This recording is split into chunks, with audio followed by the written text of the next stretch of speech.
Ladies and gentlemen, thank you for tuning in to another episode of LVAD Talk.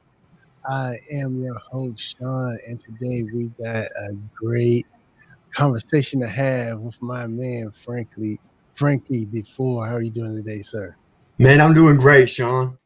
So, like, you're a celebrity in the LVAD world right now. Man, right now I am. I'm trying to shift that focus towards all them kids, man, in the pediatric cardiac recovery. But yeah, man, right now, Frankie D's a hot topic. Yeah. And I appreciate that because I used to be one of those kids in cardiac recovery. Man, I see them every day, man, like little Doug and Greg, man, and Max Ridenhour. I call him Max Recovery. Hmm.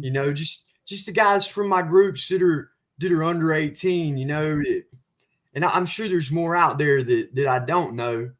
But man, when I look at them kids, man, and I think about all the time in my life that I had that I didn't have heart failure. Hmm. And man, I just hope that something from my story can help to give them some of that time back, Right. so that they Yeah. can be kids again. Yeah. I've met little Doug. Yeah, I'm proud of that little dude. Man, every time I see him, he lights me up. I tell Cammy he's my spirit animal. Yeah, man. And so I have a special connection with him because I had my first open heart surgery when I was 3.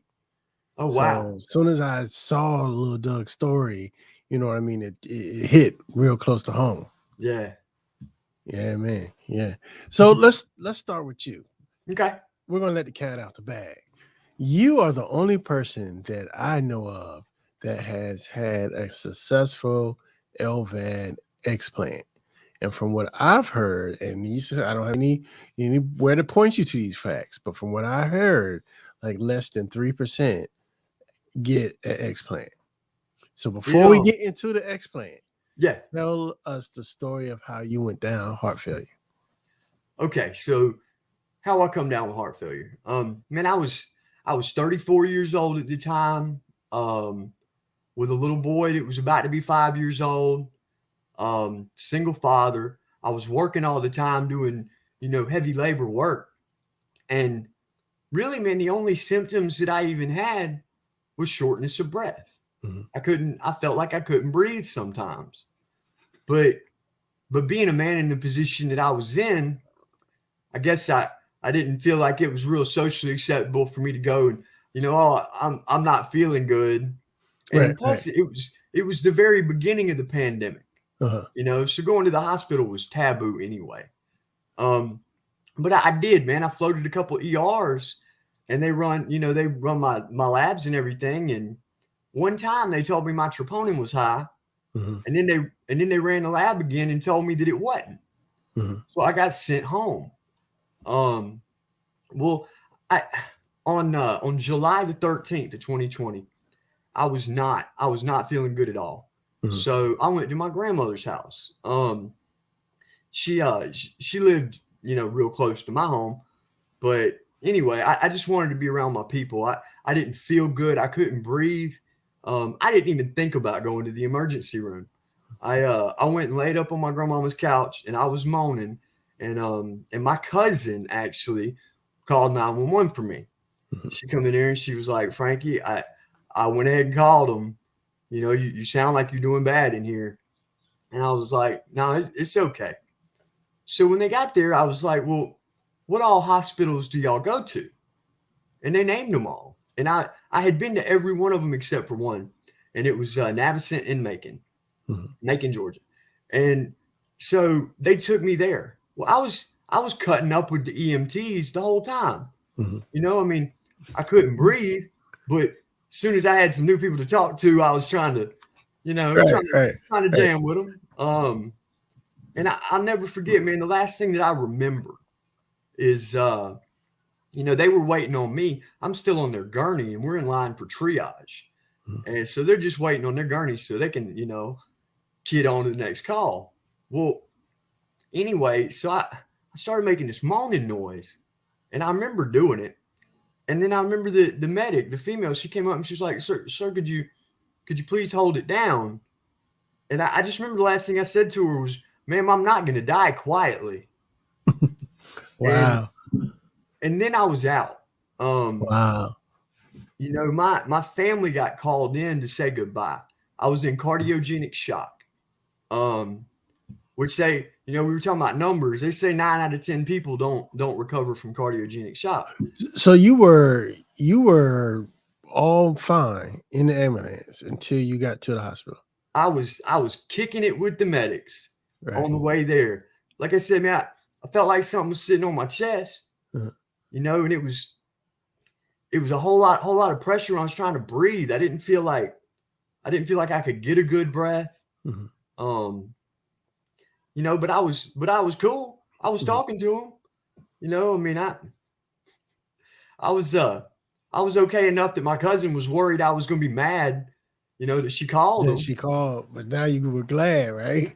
That was the first time somebody saved my life, and I got super lucky. Wow. And that has happened to me so many times since then.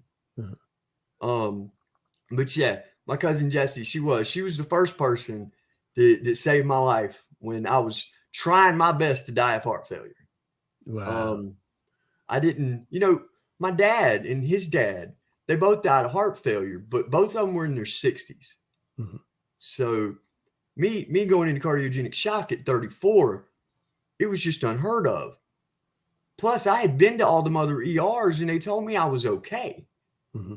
And so it was the hospital you ended up going to, did they have like a cardiac program there? They didn't, but you know, like I said, so they called my family in to say goodbye, and shift changed, and so the on-call cardiologist was a man named Dr. Knopf. Well, Dr. Knopf was at Piedmont, Atlanta when they started their heart program.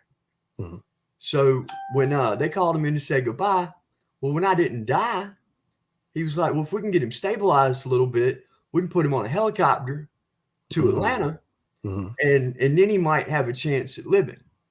And so that's exactly what they did. And that was another happen chance. You know, it just so happened that doctor had been at Piedmont and, you know, and sent me on that way. But you have no recollection of the helicopter ride or any of that.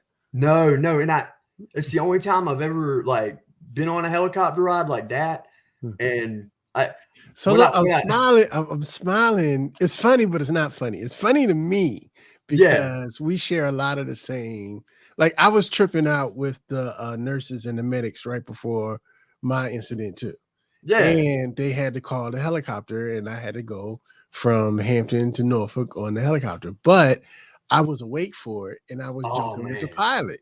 See, I'm jealous. The only time I've ever been on a helicopter. So I relate to you. That's the only time I've been in. My dad was in the military, so I've been on all kinds of planes and stuff, but I've never been on a helicopter. And I was up there. Man, and I remember it was pretty cool. Dude, the way I was thinking about it was, it's like, you know, when you get in an ambulance and it's emergent, they cut on the lights and they drive real fast. So in my mind, the helicopter pilot's doing that too.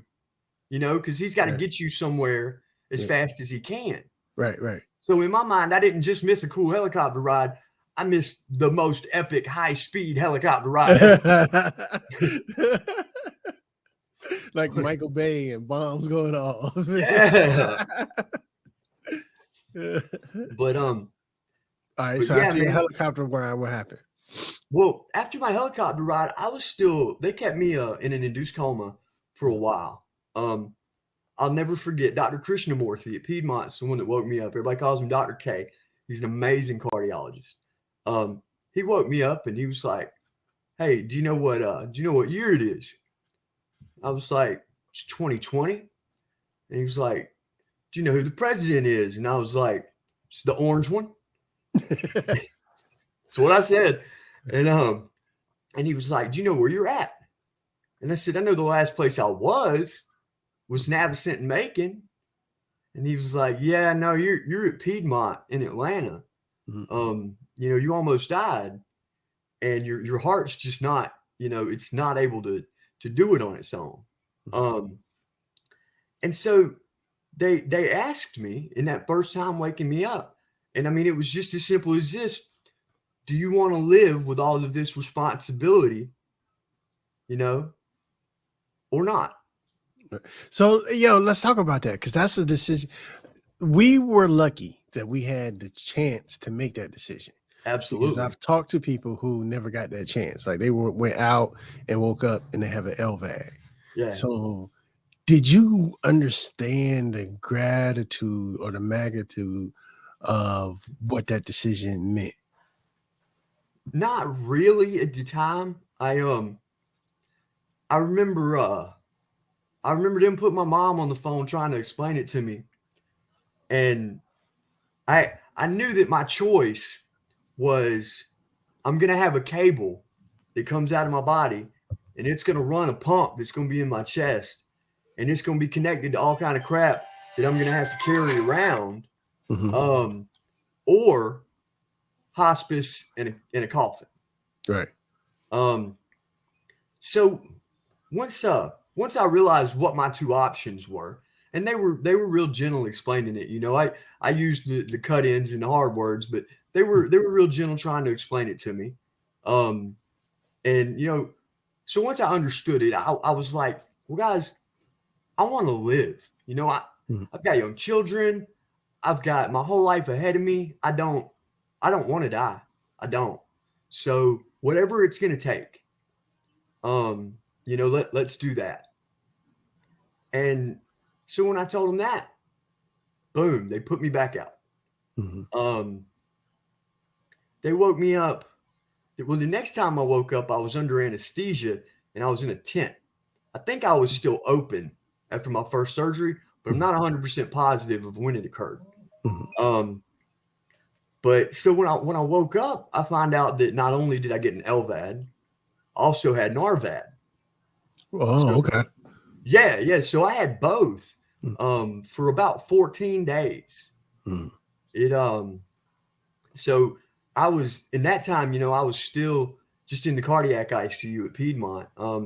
They were gonna do my surgery. They had it scheduled, and Dr. Dean, who's the head of surgery there, was gonna perform it. Um, well, what ended up happening? I guess my time ran out on ECMO, Mhm. and so it became emergent that they had to go ahead and go in. So my surgeon was actually Dr. Domley, who was going to be the second. Um, which shout out to Dr. Domley. I love you. He's amazing, man. He's the next thing in cardiac recovery. That man's hands. I ain't never said that about another man, but his hands will do it. Right. But man, so yeah, so I get woke up and I find out that I've got an RVAD and an LVAD. Mhm. For those who don't know, all right, so LVAD is left ventricle assist device. RVAD is right assist. So, and a lot of times, the only time you have a RVAD is in the hospital. Correct. Yeah. Yeah, there's other countries I believe where you can go home with a BiVAD, but not in America. Mhm. They you know, here it's you're gonna be in the hospital till your RVAD comes out. Right. But I didn't have mine for very long. Mhm. They did my implant on 7/30/20, and they explanted the RVAD on 8/14/20. So it was just about 2 weeks. Mhm. Um, and man, I was in and out, and they had me on a lot of drugs. They had me on fentanyl. Um, and it was it was a real rough time for me, Sean. I didn't know I didn't know that I was gonna live. Mhm. I knew that I wanted to.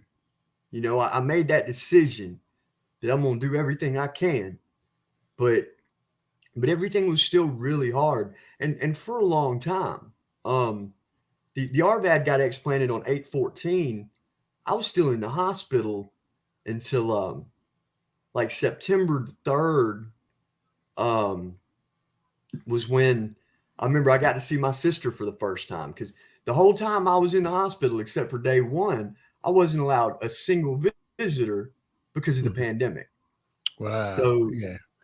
so I was having a hard time in my head reconciling that, Mhm. and when you're in the ICU for that long, you get a little loopy, Things start. It's a thing. Yeah, it's a thing.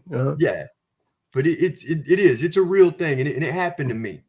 And I was scared to death, man. I thought there was a conspiracy against me.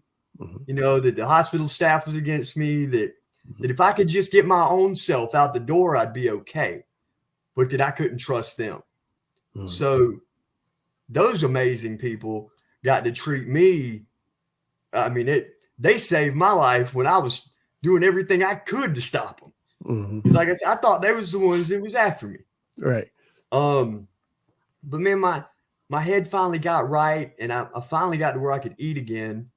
So from the time that I went to the hospital, it was like, July 13th until September 3rd, when I was first released, I lost about 60 pounds. I'm not a big guy. I was about 165, 170 walking in, and I was like 103 when I come out. Yeah, it was still real tough then. I wasn't able to take care of myself at the time. I mean, I was just able to go to the bathroom by myself, and that's if somebody helped me over to the bathroom and pulled my cord for me. Right. Because I was too weak to carry batteries, so I had to be on wall power. But yeah, so I mean, all I could do was get up and go to the bathroom. My sister, she's amazing. I love my sister. She is a housewife now. She used to be a PA. So when I came home to her house, and she put me up on her couch. And for that first week, she had to sleep downstairs on the other side of the couch, because if I woke up in the middle of the night and I had to go to the bathroom, my legs weren't strong enough to close the recliner on the couch. Okay. And I couldn't lay back flat on anything. I mean, I was rough. My wounds weren't healing. My sternal closure wasn't. My wire knots were just nasty looking from from me being so skinny. And I had months that I fought and fought and fought. And it was everything I could do to eat and to go to the bathroom. I didn't want to read. I caught up on a little bit of Netflix. But when they'd go to bed, I'd turn the TV off and I'd just lay there and think. I was in a whole lot of pain that first time. I was on a lot of the pain meds, and it took every bit of that. It took the pain patches and the opiates and the Tylenol and all of that just to be a little bit tolerable. And it was still, man, it was still so hard, and it was uphill. But once I got to my sister's, that's when people stopped talking about I was going to die. Because it was still up in the air. I had the HeartMate 2, the older pump. And the best reason that anybody ever gave me that I had it was that they didn't think that I was going to make it. Wow. Yeah. It was really tough there for a while, man. Them first few months, it was like 54 days or whatever. 45 days in the ICU, 54 in the hospital, and then another 3 months. I got out of the hospital September 3rd, and my goal was to make it home for Christmas. My son had been staying. How old was your son at the time? He was 5 at the time. Okay. But he kindergarten. But my family's always been real close. My house is next door to my aunt and to my grandmother. So it wasn't other than being worried about me, it wasn't a huge thing for him to be staying next door at my aunt's house. Okay. And it's just been a blessing, man. I haven't everything, like I said, everything lined up, and I was so lucky, and so many people looked out for me, and it took all of that. I can't claim credit for very much of anything, except for I'm still sitting here today. Man, it's been other people, like my aunt watching my son my sister taking care of me as soon as I got home. It's been and there's so many more than that. Mm. The people in my LVAD group online on Facebook, LVAD friends, Mm. the people in that group, man, they were so amazing too, because I didn't have any workup to heart failure. I had heart failure, and all of a sudden, I had an LVAD. Right. You go to the tip top.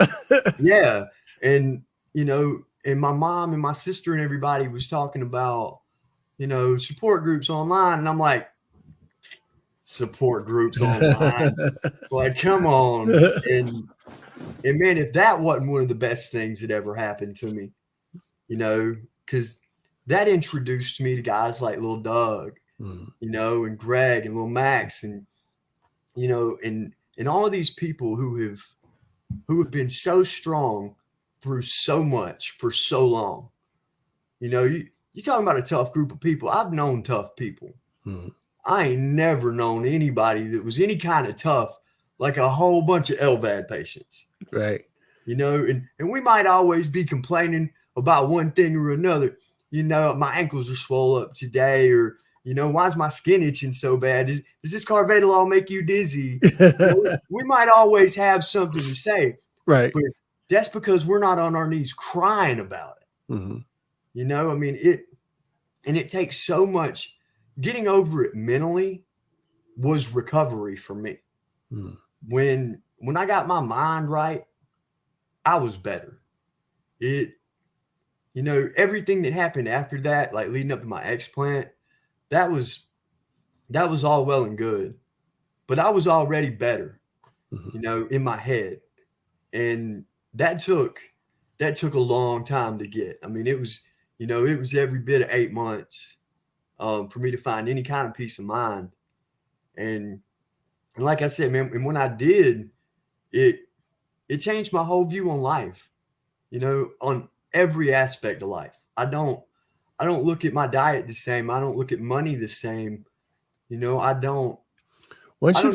Once you have to face your own immortality, you look at things a lot differently. Absolutely.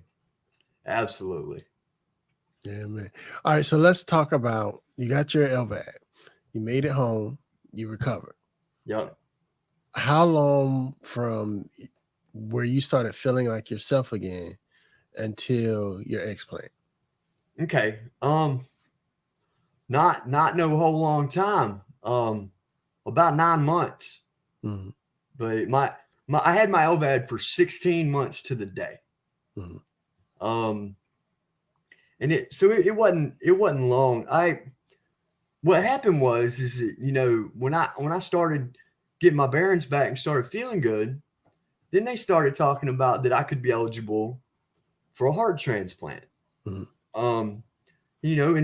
And I'm sure there's a whole lot of workup that goes into that. There's a Yeah. whole lot of highly intelligent people, and they've got to make a lot of heavy decisions, and there's a whole lot that goes up to getting on that list. Mm-hmm. So the very first thing to do was some testing. So I go in and they do my heart cath and my echo. I them heart caths, I always just tell them now, just go straight in the neck. Yeah. Don't fool with my arms. You're gonna need the neck. Wait, so I went in and they were like, "Well, man, your right side numbers are doing great. And your EF is up. Mm-hmm. It was up to just under 40%, and it was 5 to 10% when I had first went in. Mm-hmm. So it was already significantly improved by the time I started feeling better. Mm-hmm. Because I just, like I said, man, it was hard and it was rough.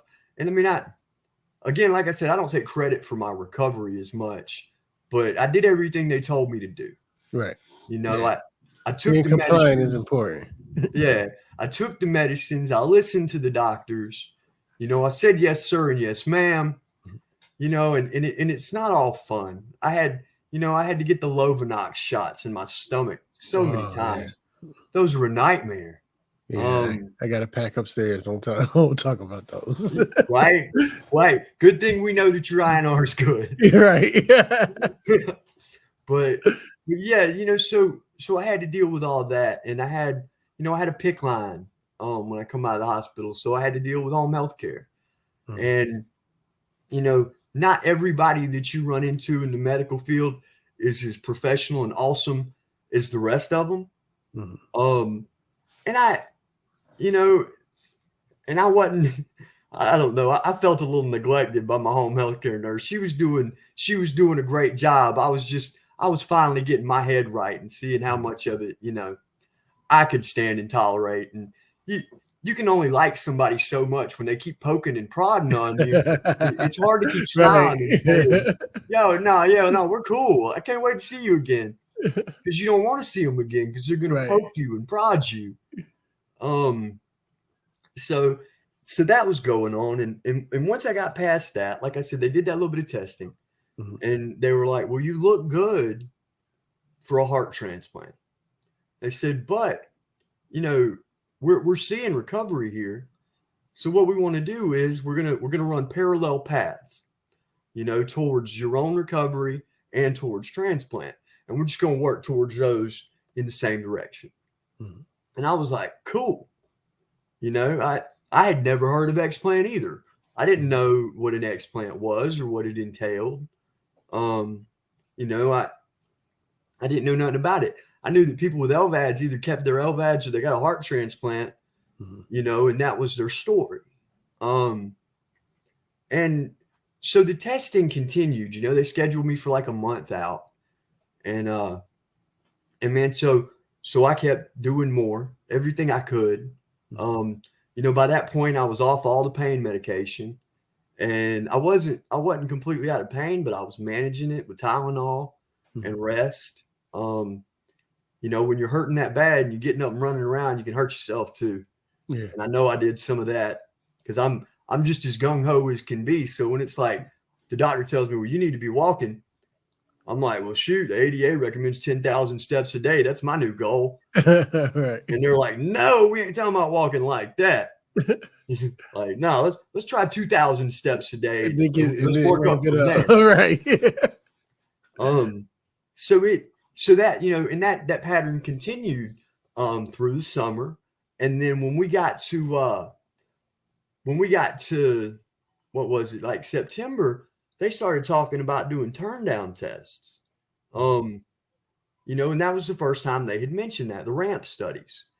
And so I was really excited about that. And you can't get a really, really accurate idea of what your heart muscle's doing with your pump running. And that might just be with the HeartMate 2 because it's not a pulse style pump. But that's what they told me, was that they couldn't get, the best readings with the pump. So at this point, my my EF was like, it was at like 60% with the pump running. Okay. And so they were like, well, we want to do these tests and make sure that it's not the pump that's doing all that work. And so I went in, I was in the hospital for a week. They, it's the same trip we all always take. You go in, you get poked 1,000 times, you get a bunch of IVs. It takes 2 days longer than you think it's going to. Yeah, you get the whole. You trying to get out by the weekend, but you don't never get out. You always get out on Monday. Always. Exactly. So yeah, man. Matter of fact, for my explant, it was funny how that worked because I didn't think they was going to let me out for the weekend, and I got out on a Thursday, and I was like, man. But yeah, it was. So it was. Let's see, where were we? Yeah, it was still bad, man. But my numbers were getting a lot better, and so they were willing to try it with it turned down. So they get me on all that high dose heparin, and man, that stuff, it don't make me feel good. It makes me feel cold, and so during that time, man, I was just working on my mental space. I was like, regardless of what they tell me, I'm better. I'm better for me than I've ever been, and. So regardless of how this goes, it's all good news anyway. And I had decided that they couldn't give me bad news. If they come in and tell me, hey, look, it was the pump doing all the work, you're gonna need that pump for the whole rest of your life, I'd have been just as proud to have it as I Either way was. is a win-win. Exactly. Right. You know, that's all I ever told them was, don't let me die. Mhm. You know, and I finally lived up to my end of that, you know, and got my mind back right. Now, then I was just happy to be alive. Mhm. But man, they run me through another echo. You know, they cut my pump all the way down. They did it while I was getting the right heart cath so they could see what it would do while they turned it down. No drugs on the heart cath either because they wanted perfectly accurate numbers. Wow. Usually I'm like, So when they turned it down, did you feel it? Weirdest thing, I didn't really feel it when they were cutting it down. Okay. But when, you know, they left it down and I did a couple days walking, you know, but when they went to turn it back up, it was like, it was like before when I didn't realize how bad my symptoms were. Like when they cut it up, I felt like I couldn't breathe as well. Like it was better with it down. Okay. And like I said, so they did all the tests and they said, well, everything looks good. And then they sent me home. So like I said, I was there about a week. And so I got home and then they called me and they're like, okay, well, we've got a plan. And the plan is that we want to explant you, but you've got to be completely listed for transplant first. Because it said with all the scar tissue on my heart from the VAD, said if anything had gone wrong, there wasn't going to be no temporary fix. They were going to need to go ahead and do a transplant. Which actually my doc told me, he's like, if it goes wrong on the table, I'm just going to give you a new pump, give you the 3. He said, and if it goes wrong after that, heart transplant. But that was just covering our bases, man. Me nor my surgeon thought anything but the right thing, you know, but the good thing was going to happen. And I still feel like that, man, that faith, you know, it took longer to convince my team, you know, in my mind, because once I got my head right, then it was like, now I'm just waiting on them, you know?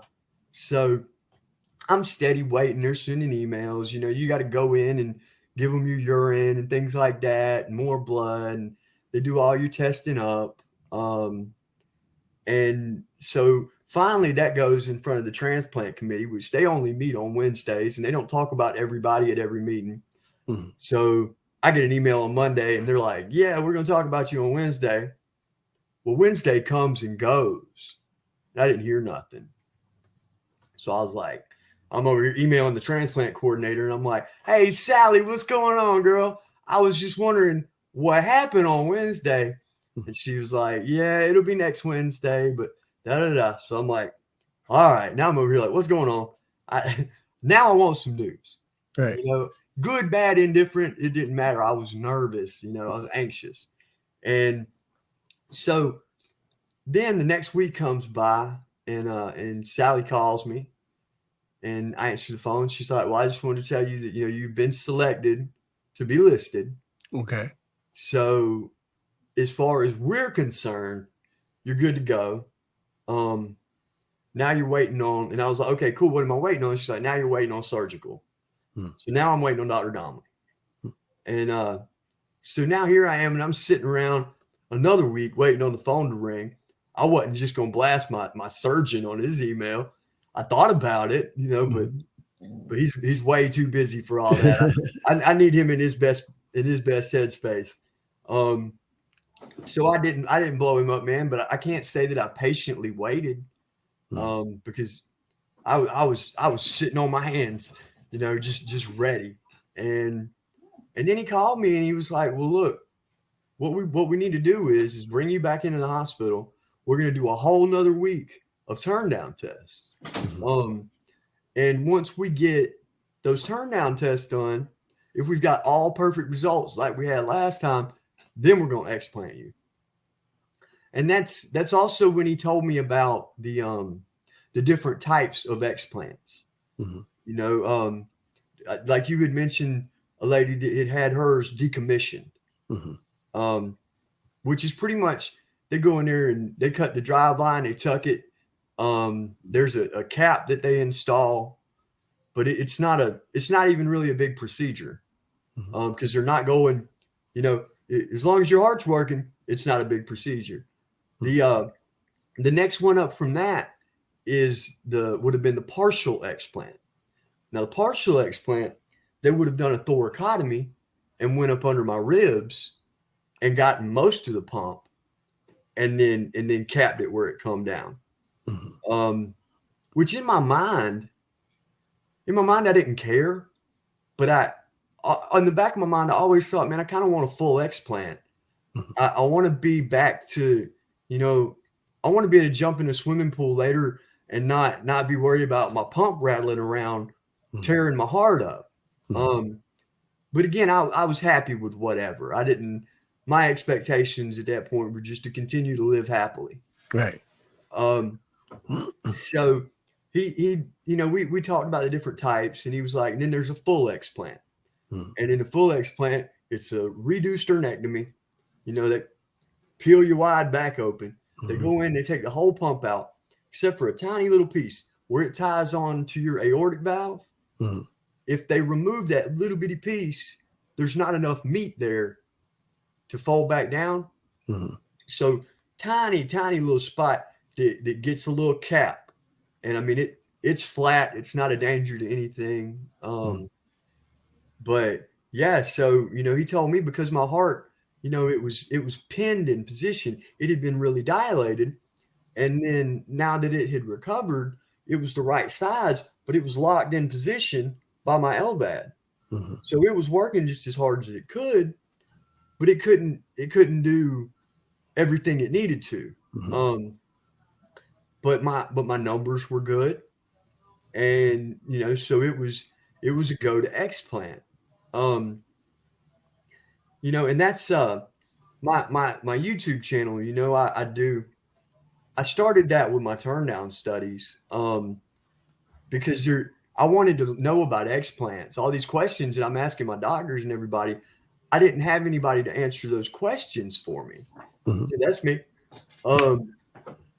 So since I didn't know anything about explants, and I knew that there was, not a lot of information out there. There's not a lot of people to talk to, and once you find those people, they are out there. Right. I'm certainly not one of a kind. I was reading the other day about a man that's just celebrated his 9th anniversary of his explant. Wow. Okay. Yeah. And I imagine that's about as old as they get, because the LVADs are pretty new and explants are still experimental. Right. But yes, so they told me that it was all going to be a go, man. And I bucked up, and I just had a good attitude about it. And I used my channel to try and get some of that emotion out and to share it with everybody. And what I wanted was to be able to watch YouTube and see somebody that was getting an explant, and there was nothing, just nothing. So I was like, well, it's my duty to do it. I mean, I don't have to, but I feel like I need to. Right. So much of this for me has become about service to other people, because like I said to begin with, man, I recovered because I had this whole team of people, and I'm just out here trying to make sure everybody's got their team. And if they need somebody on it and they ain't, I'm right here. You can reach out and get me anytime. I stay on Facebook Messenger. You know that. Right. So what was the biggest difference now that you've had your explant? First thing I'm going to ask you, what was the first thing that you did that you couldn't do when you had an LVAD? And what's the difference now being explanted? Well, the biggest difference was, in the first couple of days, and I was able to walk unencumbered. I'd been wearing a fanny pack with my batteries in it for so long, or dragging a All right, so let me ask you this. Do you get up and still look for your batteries? Every single day. Every day. The first real thing I did, I waited 48 hours from the time I got out, which I was cleared from the time I got out, but I was real nervous about taking a shower. And my nervousness came from all them showers I took with my LVAD. Yeah, You know, in that bag. yeah, and taking a shower with an LVAD, you know, it's just a whole different experience. Yeah. You The know, you're 15-minute shower lasts an hour and a half. exactly. You can't just hop in, hop out. Right. You know, you're gonna get in and you're gonna be careful. You know, and then when you're done, you got to dry off and redress. And not even that, you got to unpack your original bag, pack the shower bag, get all of that together. Yeah, not only just your regular shower stuff. Yeah, I mean, and then you got to, then when you're showering with stuff like I couldn't use my Old Spice and things like that because I didn't want that getting in my drive line. And then as soon as you finish, you got to do a dressing change. So an hour at least. At least. So there was that hindrance. So like I said, I probably waited about a day longer than I needed to. And then I was real cautious getting in. Man, I sit there and got the water just right, and I set my clothes out. And I remember standing there, like when I was going to step in the shower, like, okay, this is it. And I remembered, you know, from my first sternal wound, they tell me, you know, when you get in the shower, keep the water to your back so that it's running down the front and you're just not assaulting the front. And so I did that same slow working into it. And so then I'm just standing in the water like I would have normally been, holding my bag, you know, for, you know, a half a minute or a minute, just thinking. And man, I had put some music on, and so I had Post Malone in the back, had Posty going, and I just kind of started nodding my head, and then I was like, well, I got to get my hair wet. So I, you know, throw my hair wet. And then I was like, man, what am I doing? And I just turned around and went to town, just showering down. And man, I stayed in there until the water ran cold. Right. Yeah. For me, you know, I can't wait to take that bath. That first bath. Yeah. We got a plan. I'm going to go and rent a fancy hotel room with one of those big jacuzzi tubs in it. Yeah. Put a whole bunch of candles around it. Get me some Mr. Bubble Man. That's right. And do it. Give me a little drink, put it on the side, and put my radio on, and I'm not coming out. And I'm going to fill up a couple times. Yup. Man, and I'm looking forward to a good bath. I've still got my wounds from my drive line, and then all that has to heal up. Yeah, and then from the chest tubes, and then of course my sternal closure. But man, my sternal has it been a month yet? No, man, it's been today's the 20th. It's been 20 days today. Wow. Yeah, and can I show you my chest? Oh, yeah, it's up to you. I just didn't know if it was like inappropriate. And I know you're not going to be able to see it real good. Hold on. You got anything pierced that we should know about? No, I got some tattoos. But yeah, my sternal wound, it looks so good, man. It looks so good. All right. So let me ask you, as a person with tattoos, are you going to have it redone or maybe done something around the wound? There's going to be, okay, so on my left side, where I don't have anything currently, right above where my drive line was, I'm getting a new tattoo right there. And it's going to be a luggage tag. It says, if found, please return to S. Domley at Piedmont Atlanta Hospital. But other than that, I'm not having any of my tattoos touched up. You know, he had to go in the first time, you know, to put everything in. He had to go in the second time to get the RVAD out. Then I had a wound adhesions. So, you know, I had some problems so they had to open me up just the skin and clean that up. And then I still had problems with the wire knots. So in December, so about a year ago, I had to go and get 3 of the wire knots removed. So they were constantly in and out of that sternal closure. And by the time it was all said and done, man, my tattoos did not look good. and I wasn't concerned about that, you know, but my scar was a half-inch thick, and it, Mhm. you know, some people scar better than others, some don't. Mhm. And I thought, you know, I thought on day one I was going to be one of them people that closed up real nice. And then after the wound adhesions and the wire knots having to come out, I was just okay with it not looking great. Mhm. You know, it's battle scars. Yeah. Yeah. But man, this time, I mean, and we talked about this after the fact. My surgeon and his PA, they spent a lot of time putting my tattoos back together and Mhm. making sure that I wasn't going to have any issues with my wire knots. Mhm. Um, and I tell everybody, you know, that all of us knew that wasn't nobody going to be going back in there. Mhm. So they put a lot of trouble into getting Closing it it right. up. Right. Yeah. Nice. And there's a little curly Q right at the bottom of my sternal wound. Mhm. And I believe what that is from is where they started putting my tattoos back together at the top Mhm. and got to the bottom and had to line it up a little bit. So they cut a little bit and laid it over. It could have been medical reasons that I'm unaware of, but that's what I think it was. Right. But yeah, man, they got me put back together good. And man, at 19 days out, Sean, I feel amazing. I feel Awesome. it. I feel as good as I did. I want to say before, but it's not a good comparison Mhm. Because you were sick then. because I was sick then. Right. So I mean, I guess the best thing to say is that there's not a comparison for how I feel.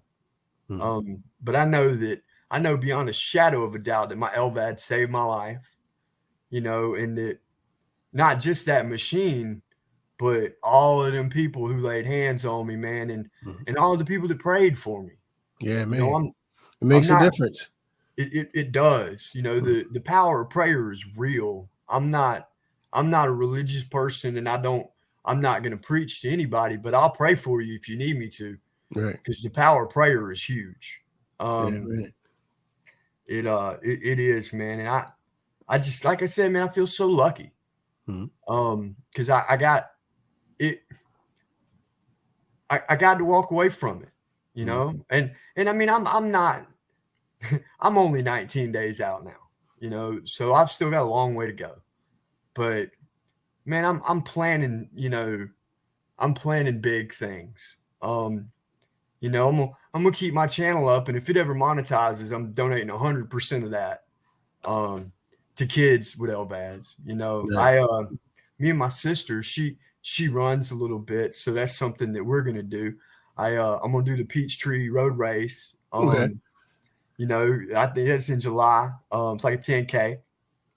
We're gonna pick a half marathon for the fall. I'm gonna try my best to run the Jekyll Island Marathon in January of next year. Like, so not this January, but you know, the next one, 23.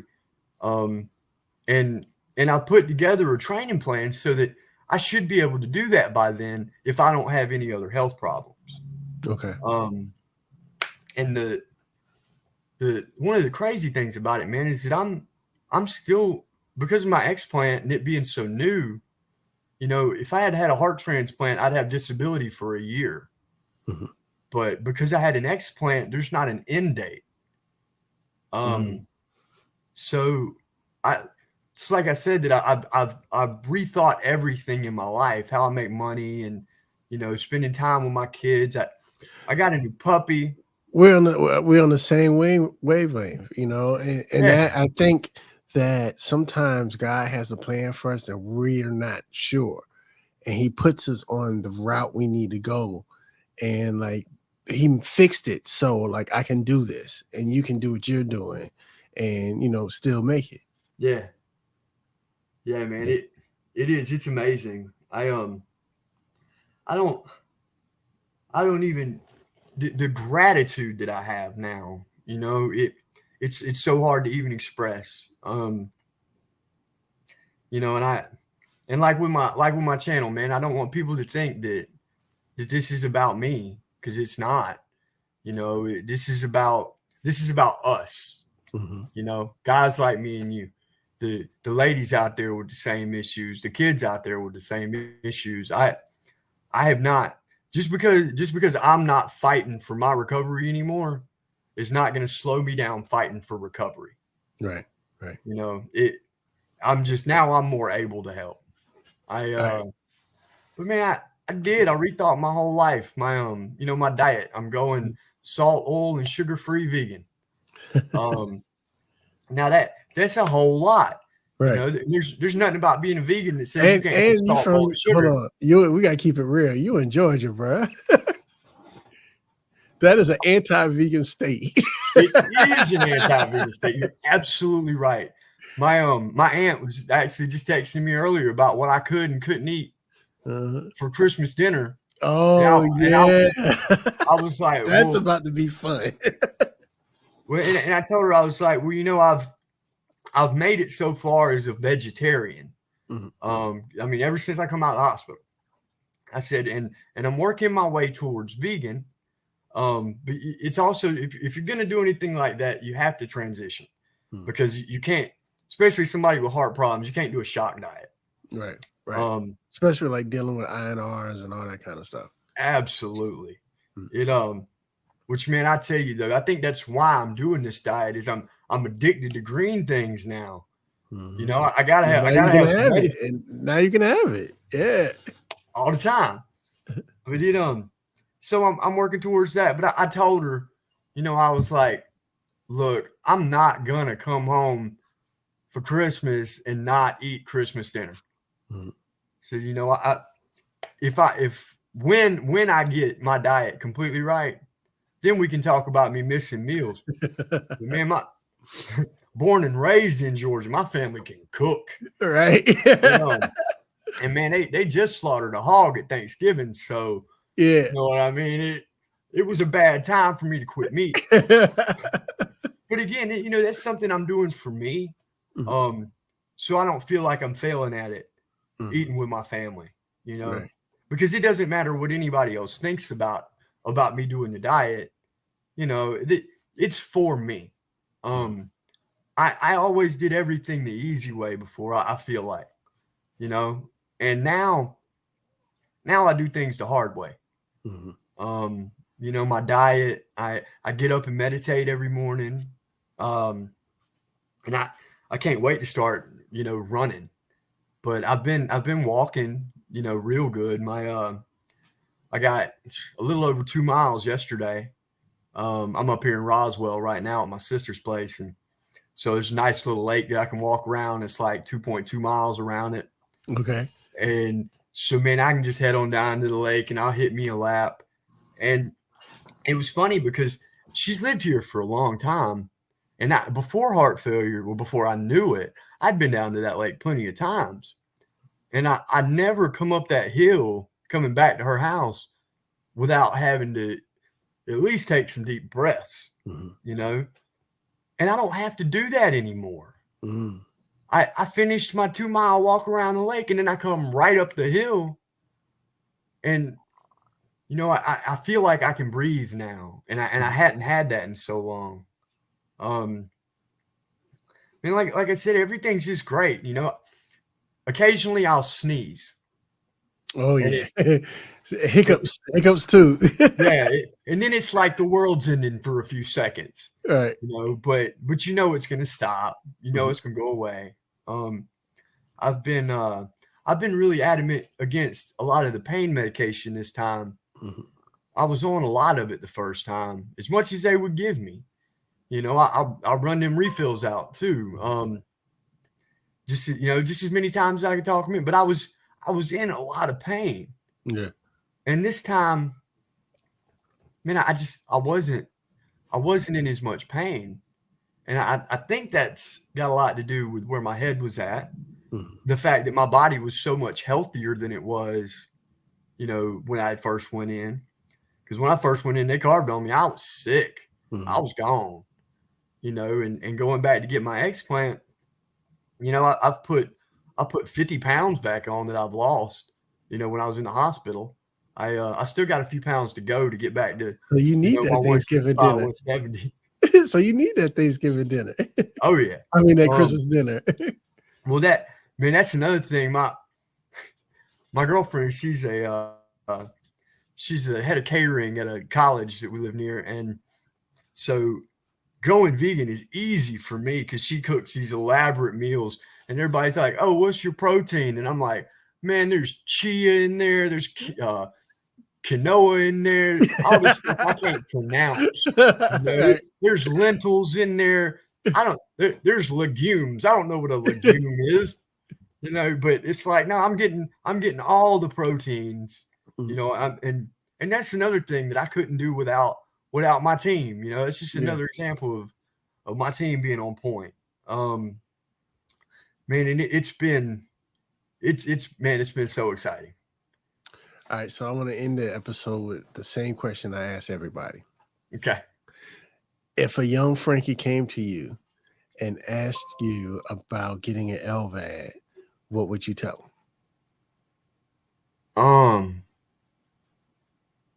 Man, honestly, I didn't have my mind in the right place until after my LVAD. I would have probably given young me some bad advice. If it was retrospective, I'd be like, kid, you need to go all the way back and take care of your heart, from day one, and you need to be paying attention to it. And you can't stop telling yourself that I'm fine and everything's just going to be okay. There was a lot. I had too much pride to want to get checked out too much. And so, I mean, like I said, retrospectively, I'd kick me in the behind and tell him to get on his business about his diet and his exercise and to quit worrying about the world and start worrying about what's inside. Right. That's probably what I'd kick it with. Man, I really appreciate you coming today. It was for you, but it was for me as much as it was for you. So I want to thank you for coming. I want to thank everybody for listening and watching. You can catch this. We did this one live, impromptu live, but the replay you can catch on lvadtalk.com, and you can catch the audio anywhere you get your podcasts. Frankie, man, I want to thank you for coming by. When we're done, don't disconnect. We'll talk a little bit afterwards. But That's what's up, man. I want to thank you for coming by and telling your story, man. Hey, man, I appreciate it. And, and like I've said to everybody, if anybody needs a hand, needs to talk to somebody, I'm out here. They can reach out and find me. And heart failure recovery is what I do. I got time to talk to you. I promise. And I just appreciate you, Sean. I appreciate you helping me get it out there, man. And it's been real nice doing this with somebody, man. I'm used to talking at the camera and wondering, how I'm coming across. I got a feeling we'll probably have some chances to collaborate. Absolutely. All right, ladies and gentlemen, thank you for tuning in to another episode of LVAD Talk. I'm Sean. That's Frankie. We out.